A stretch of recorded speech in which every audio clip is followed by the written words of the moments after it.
Halo, Assalamualaikum warahmatullahi wabarakatuh pemirsa.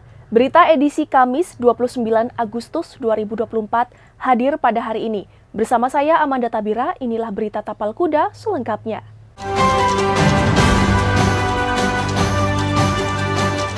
Ke berita pertama pemirsa, ditetapkan tersangka oleh Komisi Pemberantasan Korupsi, pendopo Bupati Situbondo digeledah penyidik KPK.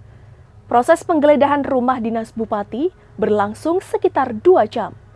Terlihat satu koper dan kardus berisi dokumen penting dibawa penyidik KPK. Rabu pagi kemarin, 3 unit mobil berwarna hitam memasuki pendopo Aryo Kabupaten Situbondo.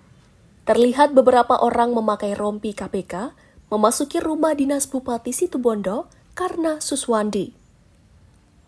Pasca ditetapkan tersangka oleh Komisi Pemberantasan Korupsi, pendopo Situbondo tampak lengang. Diduga Bupati Situbondo tersandung kasus korupsi Dana Pemulihan Ekonomi Nasional atau PEN. Kasus kedua yakni pengadaan barang dan jasa pemerintah Kabupaten Situbondo tahun 2021-2024. Petugas keamanan dari Polres Situbondo bersama Satpol PP pun melakukan sterilisasi untuk pengunjung pendopo yang datang. Petugas KPK baru keluar dari dalam pendopo pada pukul 11 siang dengan membawa sejumlah dokumen penting.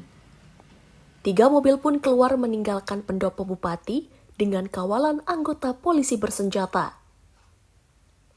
Hingga kini belum ada pernyataan resmi dari pemerintah daerah Situbondo maupun pihak KPK.